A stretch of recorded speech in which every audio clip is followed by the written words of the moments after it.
But my Levi's, I'm very passionate about the fact that they were kind of the first brand to go into the denim kind of arena and approach it in a way like, can we make this sustainable and affordable?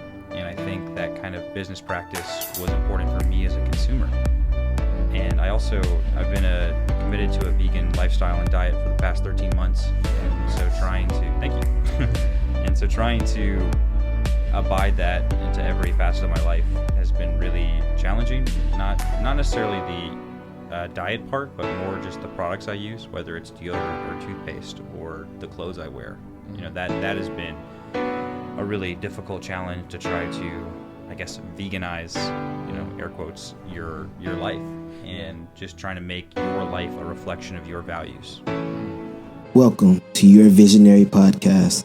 This podcast is specifically for you and your vision.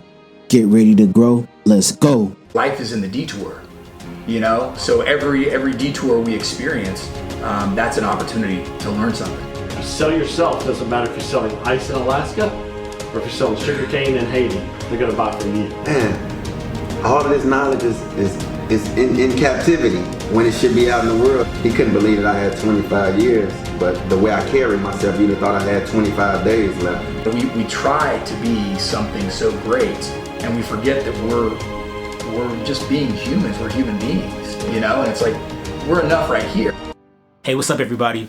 Thanks for tuning in to Your Visionary Podcast. So this is a special time period for me in my personal life, and it's a perfect time to release the first episode of this new segment. And I call it Student Spotlight, where I interview a student and I get their story and perspective on school and life. So in the second week of August now, and school starts back in a little bit over a week. It's my last semester of college, and so it's very important for me to make sure that I go out without any regrets. I'm really going to be promoting the podcast on campus and on other campuses just by making as many relationships as I can.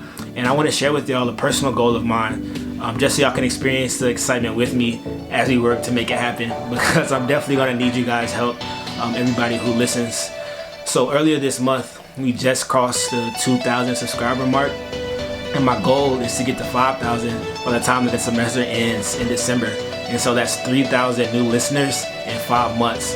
But I'm confident that we can do it, but I'm going to need everyone's help. So make sure to tell your friends, family, even enemies, whoever, tell them about the podcast, tell them to subscribe, and even recommend to them your favorite episode. And so I appreciate everybody who's listening, and this is still just the beginning. But now it's time to get into this episode. I hope you guys enjoy, and I can't wait to hear y'all feedback. Peace, let's get it. Ladies and gentlemen, welcome to Your Visionary Podcast. Today we have a special episode for you. So today we're going to do something special. We're going to do a segment called Student Spotlight.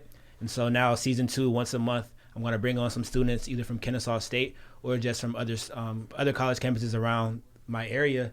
And today we have Jack and Stephan. How y'all doing? Hanging in there, man. I'm pretty good. It's around that finals time, Yeah, it is around the finals time. And so we're going to talk about business ethics today and sustainability. But before we get into that, I just want to hear y'all's stories and just how college has been treating you so far. How you got to where you are today. Who wants to go first? Okay, I guess I'll go first. Name's Stephan. I'm good. College has been cool. I've been going to Kennesaw. This is going to be my last, or next semester is going to be my last semester. I do information systems and then minor in marketing. It's been fun. It's kind of weird because now that I'm approaching the end, I realize, I guess it might be a little too late to realize it, but like sometimes you start your major and then you're like, all right, this is what I want to do coming out of school, like coming out of high school. But then now I'm like, dang, is that actually what I really want to do? Mm-hmm. So it's cool because I'll end up with a degree in something that I can actually do and see if I want to do it. But you go through like so much change in the 4, 5, 6 years at college that, people tend to do between like 4 and 6. Right. And so, figuring that out and like, I guess kind of figuring myself out and seeing exactly what I want to do has been really interesting, really cool. So I guess, overall I like college because it taught me a lot about myself and a lot about like growth and being, an adult. So that's real. What about you, Jack? For me, college has been this experience of, it feels kind of like this fantasy made up world, where you go to class and you can wear sweatpants and tank tops and stuff, and it's just like not normal, And I think what's been awesome is that just meeting people like Stephan and CJ. But for me, the journey has been definitely a tough one. I didn't necessarily go straight into college from high school. My story was shaped a little differently, and I ended up almost not graduating high school, and then I was able to graduate high school.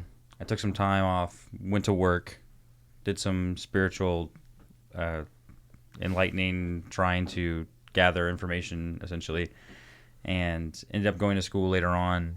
So that really, I think, was very beneficial. And I also, for any parent that asks me about college, I always tell them for their kid, like, hey, maybe a semester or a year off might be good for them to just kind of reevaluate, and before they go in, have a kind of a more serious mindset going into college, because it's, practically speaking, the money you're going to spend being out of work and being in school, that's tons of money you're talking about over the course of time. I'm a Kennesaw State student, public relations major with a minor in peace and conflict studies, and hopefully a certificate in leadership and integrative studies. I'm hoping to get out of here in December, but more likely it'll probably be May 2020 is my goal. Okay, nice. And you guys both said something that's really interesting to me, just how you describe college as a journey. I know you said it kind of, you went through like a spiritual enlightenment and you really found yourself. But I think even for me, it took me like 2 or 3 years to really take on that process and be intentional about it. Like sometimes I think of like, dang, what if I would have came in freshman year thinking about, okay, how can I grow? How can I really find myself instead of just, how can I have fun? And, I feel that so much, because like I didn't really even like realize that I needed to like figure out what was like what I ended up wanting to do, and like just anything about myself really until like I was a junior in college, Like I spent like so many years just, hanging out, having a good time, which is great. For sure. And I still just want to hang out and have a good time, but like it's dude, it's like such a big like turning point, because I think everyone at some point will get to that point like in their lives. For sure. And I think so many kids go through that in like college. Like so many students go through that in college, and so that's why we always hear the stories of like, people like freaking out more like in college as opposed to like right before, right after. Mm-hmm. And so I just think it's like such an important thing to like make sure that you do have like a goal in mind overall, overarching your life. I don't know, but yeah. The sophomore slump is a real thing. Oh yeah, for sure. Like that learning process of growing from that 18, 19-year-old kid to now you're in your 20s and figuring out how to approach a class or how to approach a job definitely matters. And that learning process, I think, is part of it. And that's why there's so many, statistically speaking, so many sophomore struggles, because they do hit that slump. And it is a real thing. Yep. But that's real, like you said. And I try to encourage people around that age to be grateful for the fact that they're in college, because the people who decide to skip college when they're 19, 20, they're in the real world working, and it's totally different because you have to grind. That's so much stress. It's so much additional stress, and when you're in school, you get to just be around people and just experience so many different emotions, so many different demographics. It's something that you won't see unless you are in a college area around like 30,000 different students. Just to go off what you said right there, I think I feel the most for people who do go to school and like put themselves through school, like they have to pay so for many it. Students now too. Yeah, it's insane. School is like so expensive now, and like kids just go to school, they have to pay for it. Maybe their parents aren't helping them or can't help them, and that's like when you come out of school and you're 18, 19 and you go into the workforce, that's got to be insanely stressful.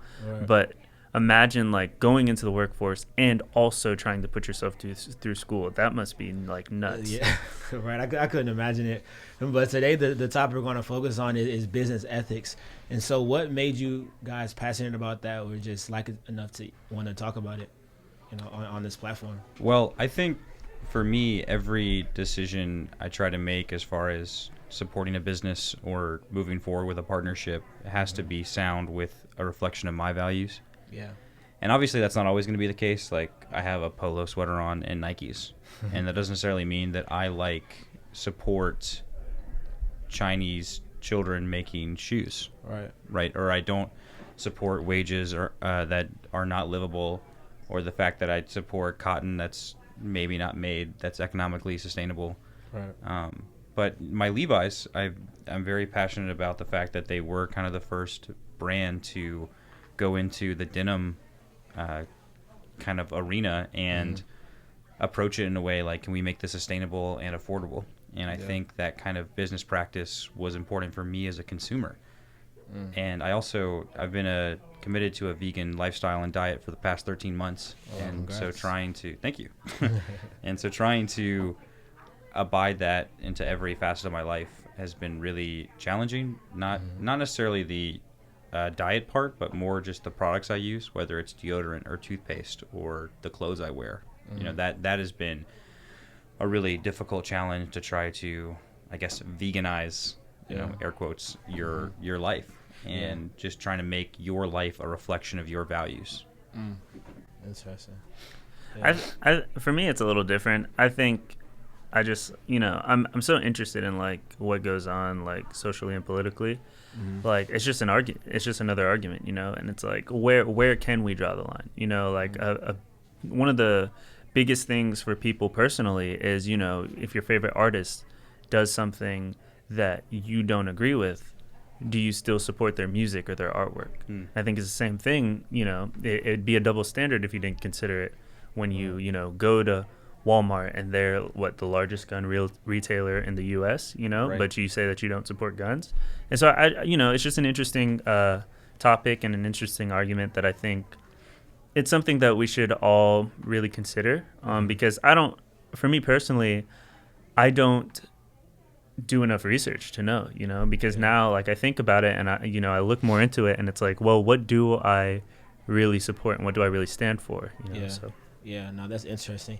And when it comes to that, because I feel like that's a trend that the world is moving towards as a whole, being more conscious of their health and, what they're putting in their bodies. What do you think will be that first step to really be aware of your health on that aspect? Health-wise, I mean, there's a lot for me. Like when I think about that, it's like, are we talking about personal, like physical or mental health? You know what I mean? Does it really dig at you when I don't know, like you go to McDonald's, but the conditions that they put those animals in are terrible, right?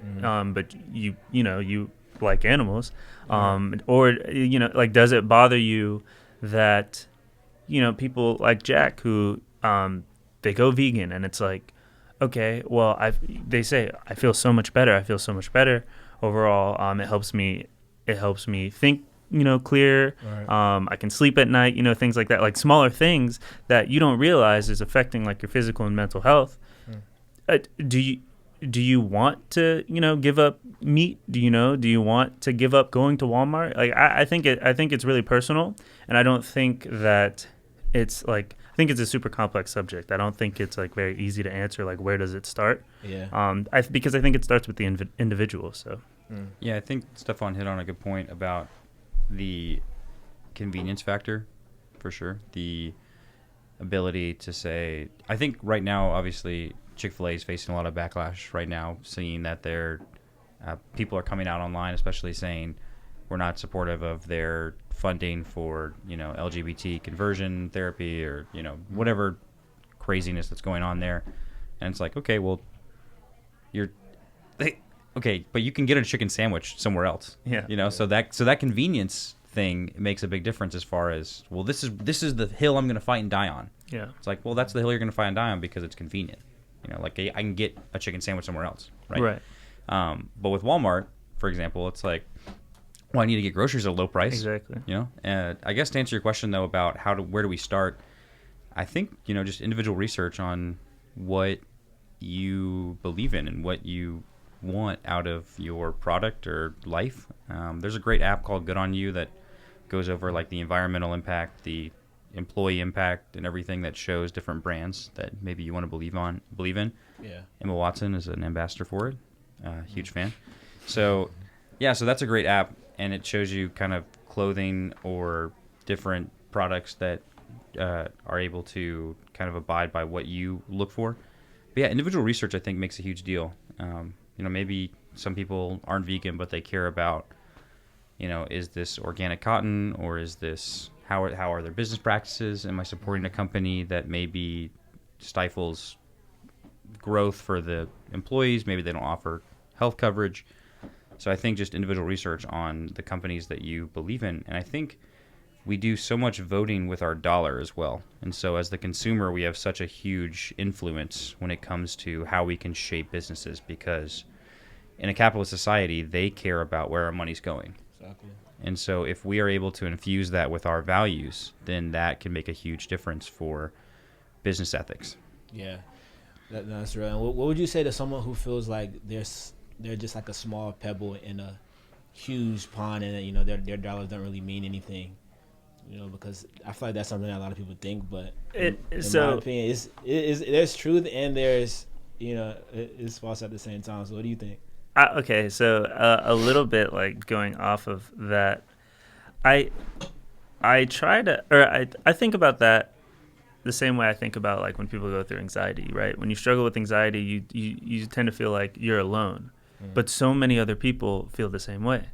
So when you say to yourself, oh, you know, maybe I don't buy Nikes or Adidas today, right? But does my dollar, you know, affect that, right? Yes, because when other people do it, it also affects it, you know? And I'm not, you know, like I wear Nikes and Adidas all the time.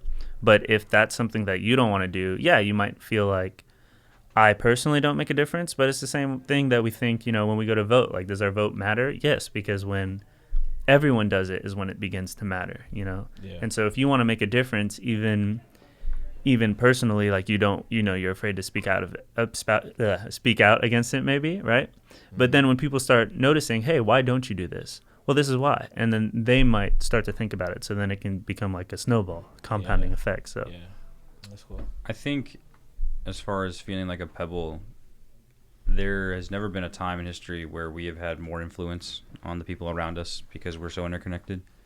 And so we can have a snapshot of what our lives are like every day, every minute if you want. I mean, you can live stream your entire life 24 hours a day if you really choose to. So I think just knowing that you have that influence, and also I think you can feel like the pebble, but just try going to like the comment section of YouTube or a Google review, and like one bad comment can make such a huge difference. yeah.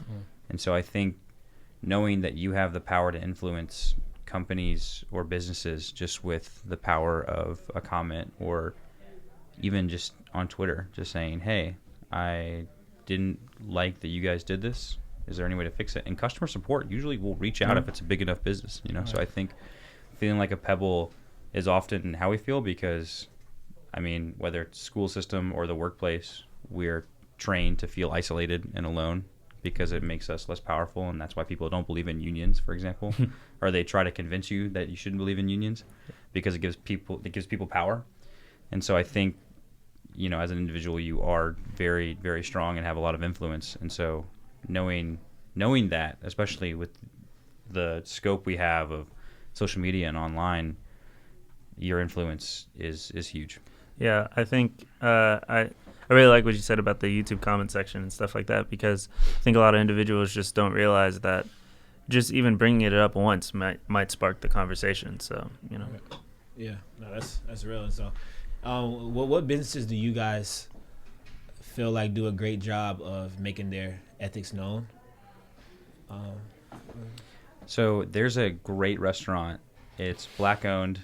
It's by a Delta. I think she's a Delt. Her name's Pinky Cole. She has a restaurant called Slutty Vegan, downtown Atlanta, off Ralph David Abernathy, and you know it's 100% vegan restaurant.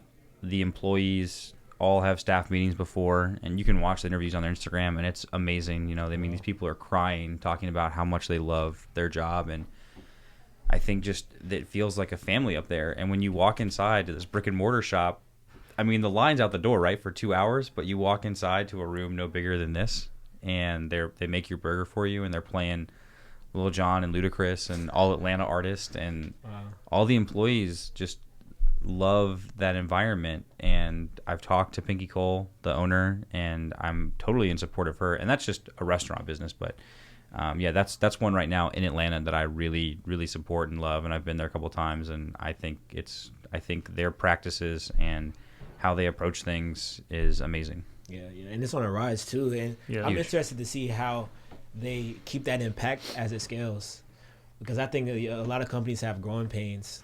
You know, they might get too big to where they can't keep that close family knit culture intact. You know, but I feel like they can do it. And I'm interested to see how it goes. And also, I am too. oh yeah, just one more point on that is, being that it is a black business, I think that there is such a great support system right now for black businesses to support each other, and so seeing any black business being able to kind of make their mark in an area that isn't oversaturated, with other black, I think kind of trying to break through that business owner mentality of the old white guy, you know, being able to be a black business, I think is something I also support as well. Trying to see that wealth move over from one group to another, I think would be really impressive to see in my lifetime. Yeah, I can agree with that.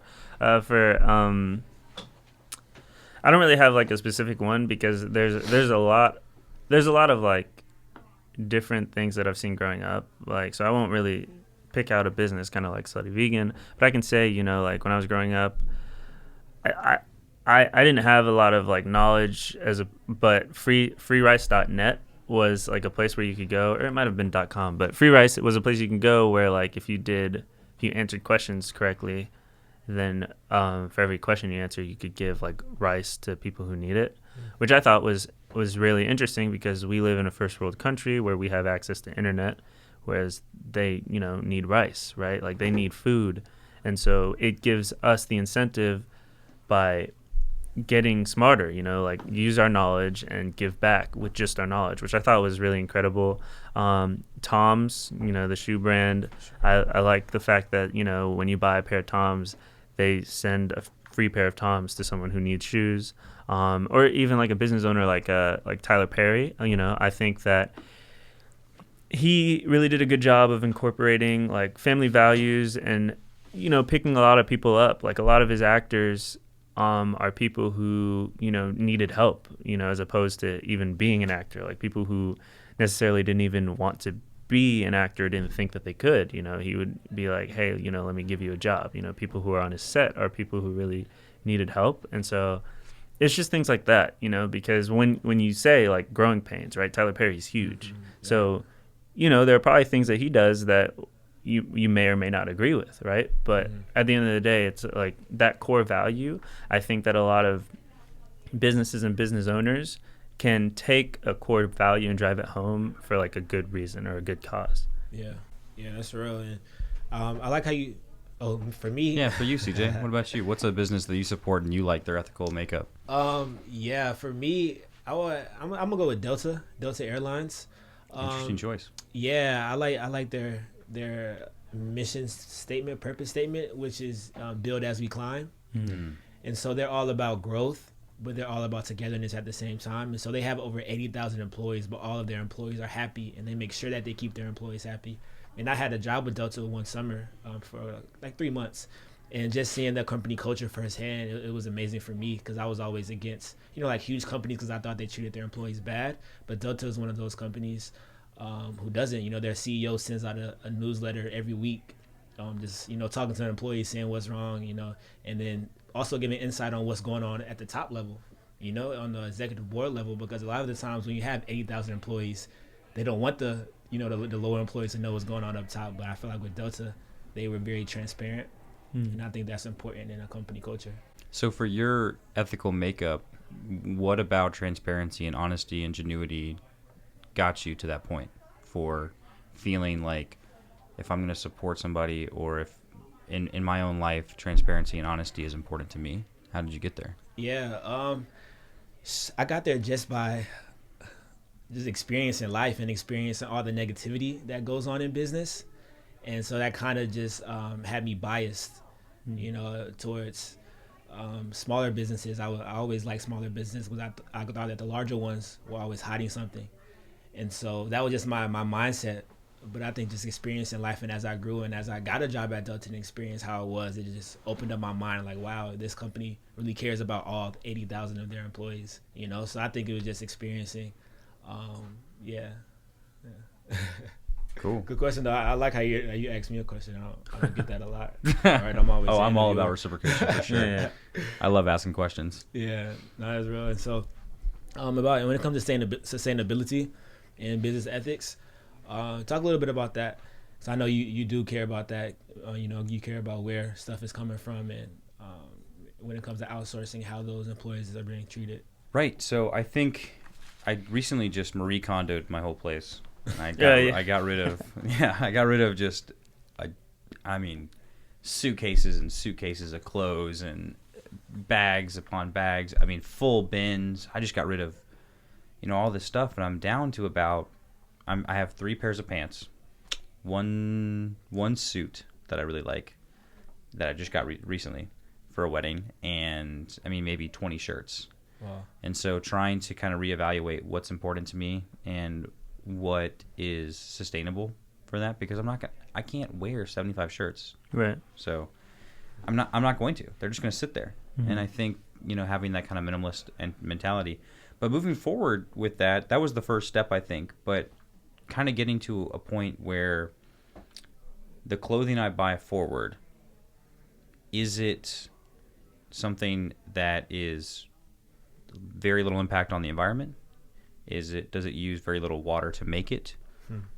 Is it using ink or harmful chemicals like bleach? Is it being outsourced to countries like Bangladesh or Vietnam?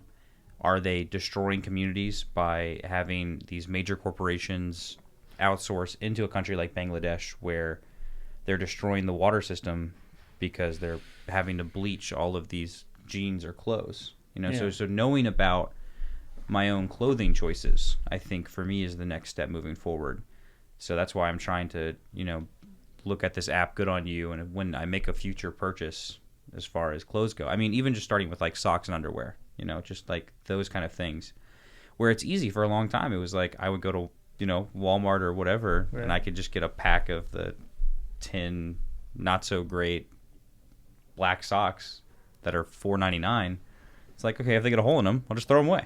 Right. Yeah. It's like, well, I don't need to sew them up. I don't need to take care of them. Yeah. But it's like that kind of mentality. If everybody's doing that, their socks are going to build up. You're wasting like that water on making the socks clean and washing them constantly. And so investing in your own clothing choices, for example, whether it's socks or underwear or a nice shirt, I think moving forward with that is really important to me now, more so than ever. And I think it really came down to, once I was able to declutter a lot of that stuff, I was able to look around and be like, okay, these are the things that are important to me. And I have so little now. And so moving forward, I don't really want to have a lot more at all. I'm a very easygoing guy. Like, I don't require a lot. And I just want to know, moving forward, the clothes that I'm buying, they support me as far as my values go. And I want them to be good for the environment. I want them to be hopefully vegan is my goal.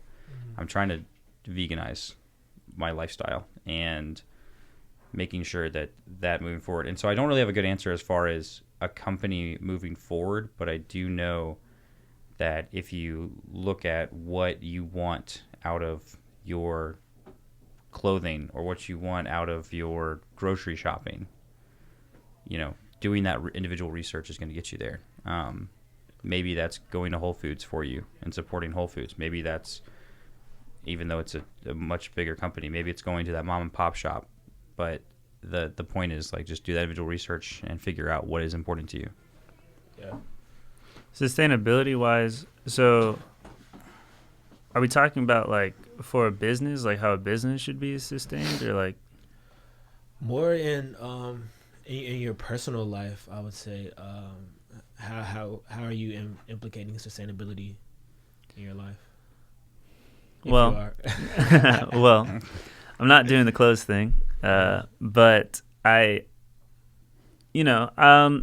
it's interesting. When I was younger,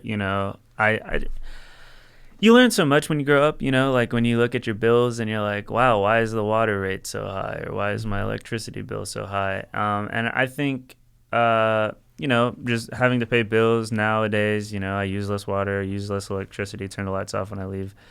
And I think that actually helped me think bigger. And I think it's kind of interesting when you say, like, you look at your clothes, because I always try to think like big before small, whereas that's like something that an individual can do that makes more sense and is a lot easier. I think to myself, oh, why doesn't everyone want an electric car? Or why don't we all?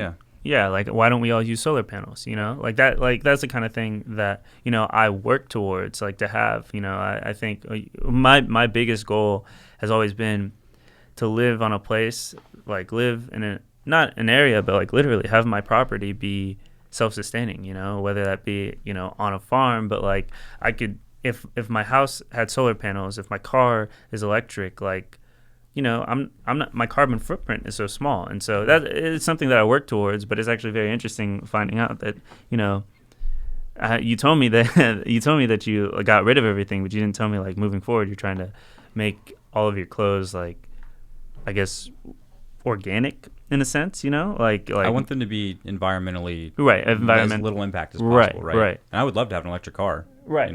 That would be awesome. I would love to have. I don't really abide by gender roles really that much. I'm not a big car guy or whatever, right. But I would love an electric car because I don't care about how big the motor is. I don't care about horsepower. Exactly. I don't care about gas. Right. I just want to get from point A to point B, and I want that to be.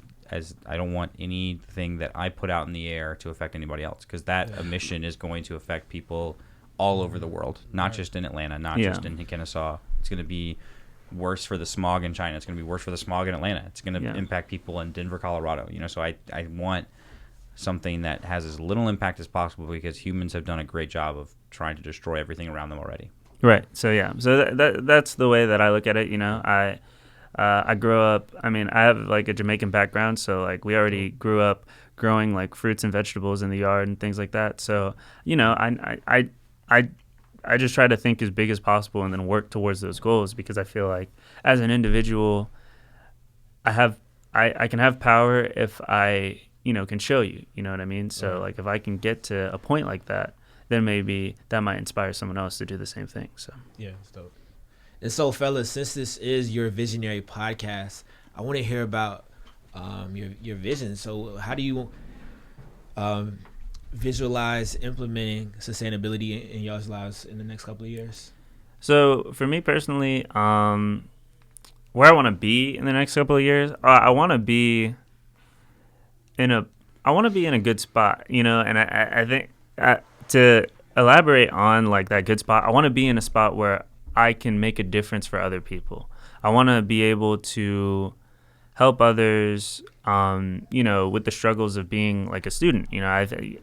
Being a student has taught me so much about how or what others go through. Actually, when I was in high school, a lot of my friends used to say, "Oh, like I'm really anxious, I'm really depressed, blah blah blah," and I felt like looking back on it, I feel like such a bad person, because I used to literally be like, that's fake, like that's made up, like I did not believe that you could feel so sad or worried about something that you literally physically had issues. And now, like I after experiencing things like that, I realized that a lot of people not only go through that and like it's a really big deal, but a lot of people don't even realize that, they're going through that, and that, when it first started for me, I didn't know what was wrong with me. And I thought I thought the worst, but I didn't even know like where it was coming from. And so looking back, I realized that a lot of that stress comes from, like kids going through puberty, they don't, high school is scary because what happens after high school when you get into college? Is this really what I want to do? Am I here because my parents put me here, because I actually want to be here? Mm-hmm. What do I have to do to graduate? There's so many things that go on between the ages of 14 to 24, literally a 10-year stretch where you don't know what the rest of your life is going to be like, And so I want to be in a place where I can help people do that.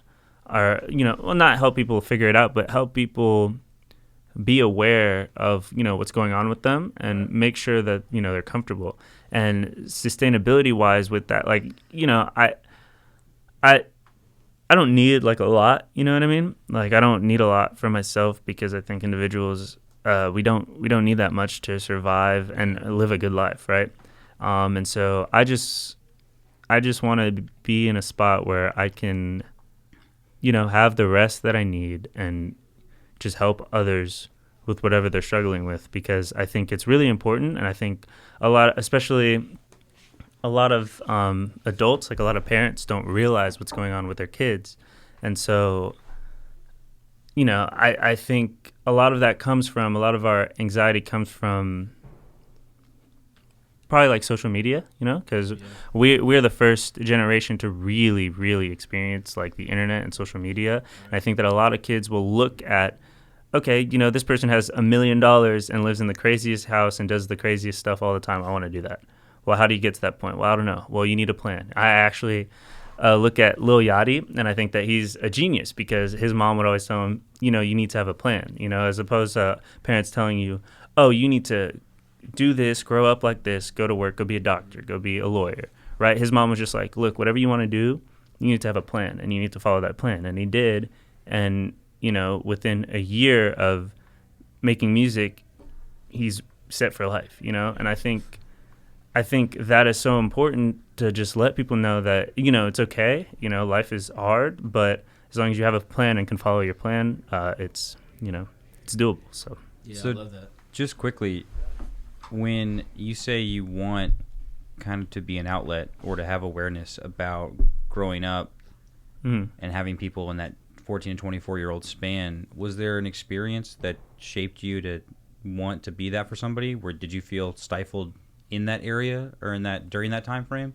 Or is there a specific reason you're passionate about that exact? Well, I'm passionate about it because I didn't realize, I'm passionate about it because I didn't believe in something, and then it happened, and then I realized not only like how ignorant I was, which is I think what actually drives like my political and social like the desire to want to like do things in those spaces, because like I didn't believe in it. And if you don't believe in something and then you put other people down and then you're proved wrong, it's either you don't care, which makes you just like the worst person ever, or you're humbled, and then it's like, wow, what can I do to be a better person?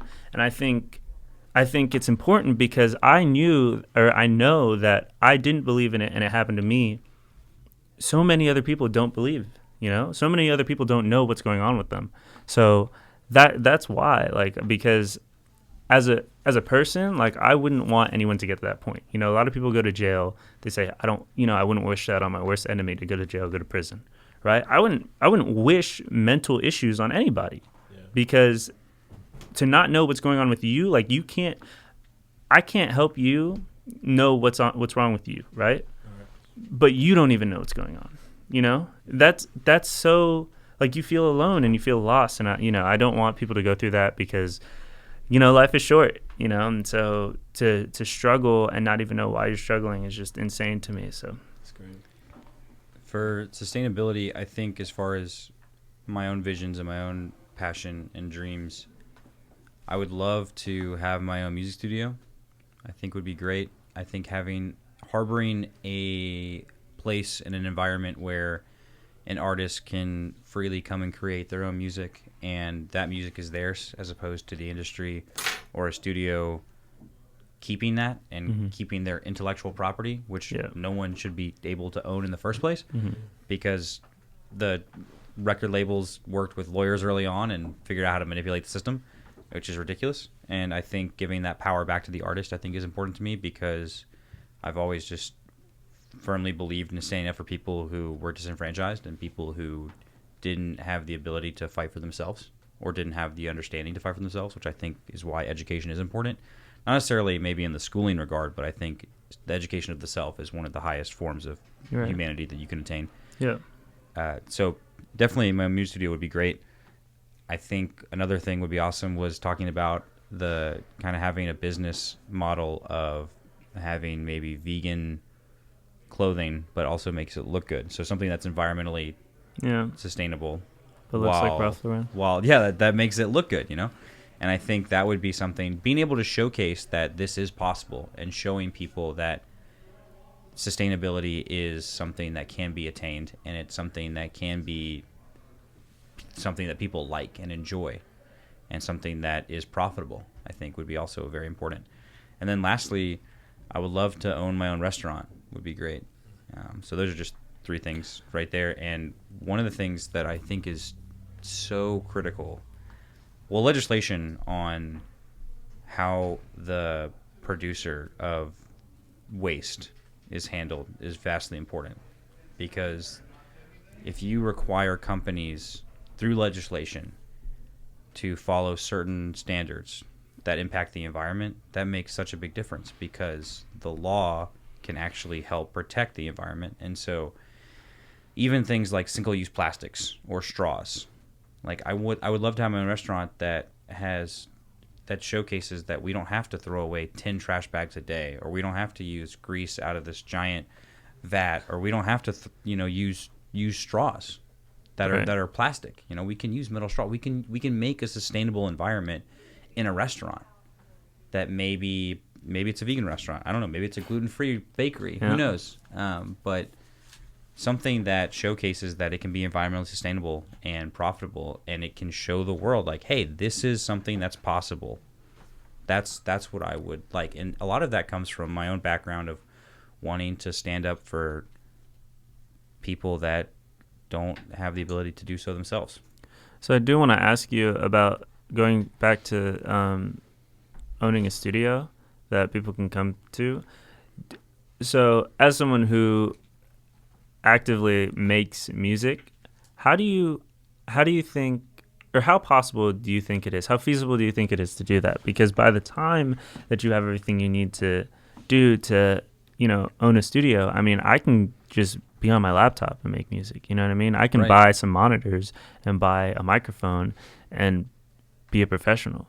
So what is it that really, how does that really, not necessarily help, because it would help people looking towards the future, but even like bigger artists such as like Chris Brown, he recently got all of his What an interesting example to use. Well, no, it's a very interesting example, but he recently got his masters, right? And it's like artists are actively fighting for this currently. So now more than ever, when I can just load up a plugin and I'm a professional, why do you think you can make the difference right there? I think the industry has this firm belief that they are the only people that can be the proprietors of music, as if they have the secret formula, when we live in an age where I can essentially upload anything I want for you to listen to, right?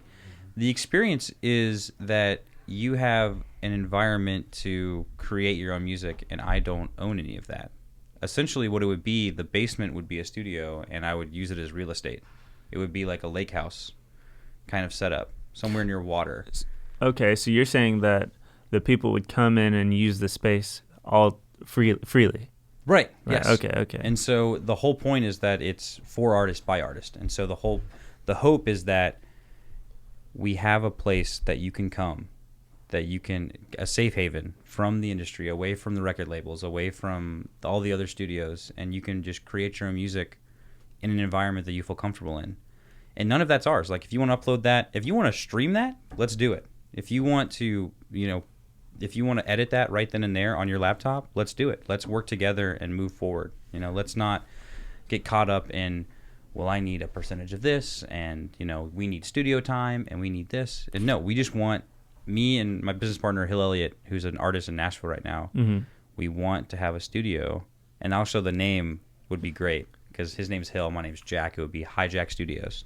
Okay. And that's sick. Thanks. Sick. And it would be, we're just giving a space for the artist to create their own art. We don't like, that's just a space we want to give to somebody to use. But I understand that. I'm just asking.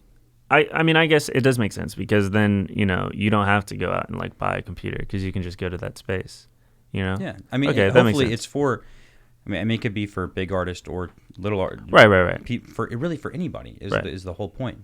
Like it's a space, and a lot of that comes from just seeing that people have been manipulated, and seeing that there have been so many artists who are so talented and so beyond capable of being able to songwrite or produce or whatever the case is, and they don't have that capability, or they don't have the not capability, they don't have the opportunity to do so in a space that they can use. That'd be perfect. No, that's dope, and I want to just congratulate both of you guys. Like, I'm impressed by, y'all's willingness to serve. You're impressed by us, CJ. Yeah, man. We are floored by you, big guy. What are you talking about? Bro, You're impressed by I'm just us. inspired, bro. I always look for that. I always look to learn. I always look to be inspired, because that's gives me the job to keep going in my lane. And so I'm super happy for y'all, and thank y'all for coming on. No, thank you, man. Yeah, we Thank appreciate you it so man. much. Yeah, like yeah. This is awesome. So. No problem. And I just want to encourage my listeners to really take charge and make a change in their own lives. No matter how small you are, how small you think you are, make a difference in the world. And I think that's the one message that you guys gave during this time, and so I'm super grateful for it. And so and there it is. So this was the first student spotlight. Please give me your feedback. Hope you all enjoyed it. Visionary Siege out. Peace, guys. Thanks. And so this part of the episode is what I call the Visionary Minute, where I'll go over some key takeaways from the previous episode. So the first takeaway is that college is a place for self-discovery. The fact that both Jack and Stephan are already close to graduating, and so have I. We've all experienced most of our college career, and it's crazy how you get to the end and you see how much you've changed over the end. But hopefully the change is for the better instead of the opposite. But I think it's important to be aware that college is a place for self-discovery, so you should really be strategic about your time and where you place your energy. Focus more on personal development and less on fun. And this leads me to my second takeaway. Don't wait until the end of your college career to debate whether you picked the right major. Just go with your intuition and do the best that you can. And the third major takeaway is to be conscious of where your dollar goes. Jack talks about this a lot, and he talks about how he cleaned out his space and got rid of everything that doesn't correlate with his morals. And I believe that the money that we all spend is all very, very important. No matter if we're spending $100 or $1,000 or $10,000, I'd rather give that money to a business who has goals that are in line with mine and morals who are in line with mine, because every dollar really counts. And so that's all for this episode. But before I go, this is just a reminder that this is a free podcast. And I do it just to motivate my peers and shift their mindset. And so that's what really motivates me to keep going. And so please just send this link to a friend, share the podcast, whatever you have to do to get the message out, please do it. And I greatly appreciate it. And so see you all on the next episode. Talk to y'all later. Peace.